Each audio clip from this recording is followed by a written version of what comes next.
I'm making more candied pears as gifts for the holidays and to put out Thanksgiving through Christmas. We have an orchard full of organic pears. We're so lucky. So what I've done is collected the pears.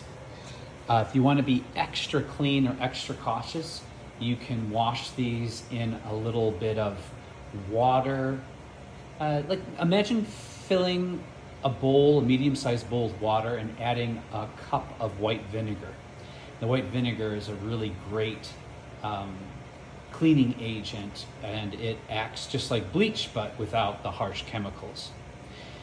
Then after they are nice and clean, give them a little rinse if you want to, and you want to cut them. Now what I've learned is cutting them a little extra thick when you're dehydrating them is going to give them more chew in the end. How long do you dehydrate them? Again, like I say in all my videos, depends on the day. Depends on where you live. So many factors. So you can conservatively start with 8 to 12 hours and then check them after that.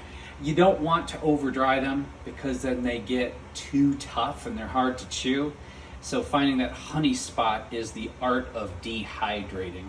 It also depends if you're using one like this that has one temperature or a more complex one that you can actually set the temperature, which mine is broken right now. I'm trying to find the fuse on it so I can replace it and not have to throw it away.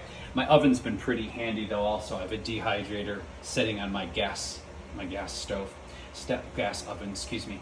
So we're doing candied pears. Now you can just roll them in sugar, but I'm gonna warn you ahead of time, when you roll things in sugar, sugar dehydrates them. And I learned this the hard way because the first time I rolled the pears and I put them in this dehydrator, I came out about 20 minutes later and there was a flood of this beautiful syrup going across the counter. So now I put it in this on top of this large mixing bowl before I dehydrate, or you just have to really keep an eye on it. But don't throw that syrup away. It makes an incredible simple syrup, or I call it not so simple syrup, for cocktails or adding to carbonated sodas, or it's delicious depending how you flavor it. So today I want to focus on the flavor. I live in the Santa Cruz Mountains and we have a mushroom that grows around here called the candy cap. And the candy cap mushroom is a small orange mushroom that smells and tastes like butterscotch or maple syrup. They're amazing. I think they grow in Northern California and in Oregon, but they're kind of rare and they're a real pain to collect enough of because they're small mushrooms, and once you dry them, they get even smaller. But every year I make it my goal in the winter months to get enough to last me through the year, because they're fantastic when you grind them into a powder and add them to simple pastries, and it gives them this incredible butterscotchy, mapley edge without the actual butterscotch or maple. So what I've done here is I've thrown a handful of candy caps in my blender. I love Vitamix, American company. They really, really are fantastic.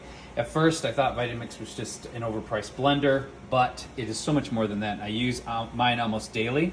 That being said, they have a special attachment or blender for grinding. It's a different type of blade. This way you don't destroy your actual blender. Now I'm going to add a handful of organic lavender flowers, which I got on Amazon. You want to be careful when you're adding lavender to things, because if you add too much, it's going to taste like soap. And some people, just like people who hate cilantro, some people hate the floral tastes. They think it tastes like soap. So it's a particular palette we're going after. So I put, I want to say half a cup of my lavender blossoms. I'm gonna pop my lid on this.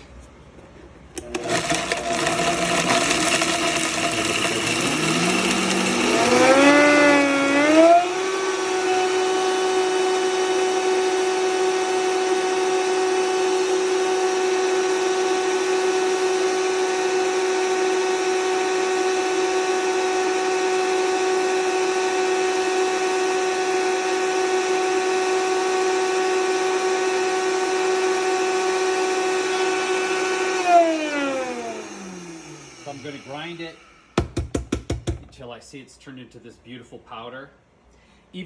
I used to use a old coffee grinder, but it just cannot achieve what this beauty can do. Look at that, how powdered it is. I'm going to take my powdered candy caps in lavender and add it to the granulated sugar that I already had in my mixing bowl. I get my sugar from Costco. It's got a great price, and they sell the organic sugar, and it's not a whole lot more than the regular sugar.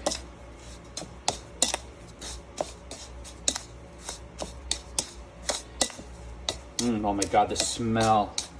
You just can't imagine this combination of the lavender with the candy cap mushrooms. Now, of course, if you can't get candy cap mushrooms, you don't need to use candy cap mushrooms. The lavender is a plenty enough to give your candied pears that really special edge. Kind of makes them Englishy, because the English have a real love, so do the French, of lavender. Lavender cookies, lavender sugar cookies, blah, blah, blah, blah, blah. But you can also get creative. You could grind tonka beans or vanilla beans into a powder and add them. That would be really amazing. But it's endless. So you see, we've mixed that up really thoroughly. More is more in this case, because you don't want to run out like I did today in the middle of mixing. And be prepared with a Ziploc bag or something airtight so your leftover sugar can go right back into a container when you're done using it. You can see the thickness of my pear there. And toss it in here. Get both sides really well, maybe a little extra on top, and then just squeeze those into my dehydrator. Next one. And sometimes I'll do a layer on top of this layer when there's big gaps. You can see there's a big gap here, so I know there's good airflow there, and I'll just fill it in.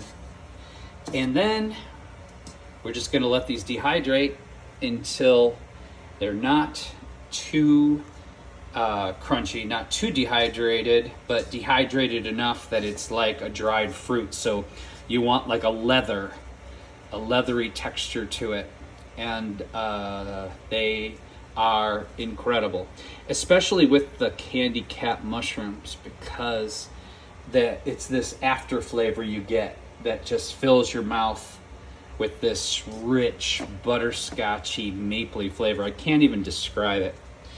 You can buy candy caps dried online, but they're very expensive, and please don't ask me. I don't want to sell them. I walk for miles and spend hours and weeks in the wintertime collecting my precious candy cap mushrooms. And I have dear friends who are also mushroom hunters who have asked me to take them with me. But if you know anything about wild mushroom hunting, you never give away your secret spots. And although I love my friends to death, I won't tell them where my secret candy cap spot is. Okay, that's it. Wow, I did this in 10 minutes. You know, I would really like to learn how to draw these things out, but your time is precious, my time is precious, and I really appreciate you coming to my channel. If you like my quick money-saving tips, food preservation, garden wisdom, rants, raves, and occasional magic and art, please subscribe, it helps, and share. And if you can, grow your own food, preserve your own food, and share the love of your harvest. Bye for now.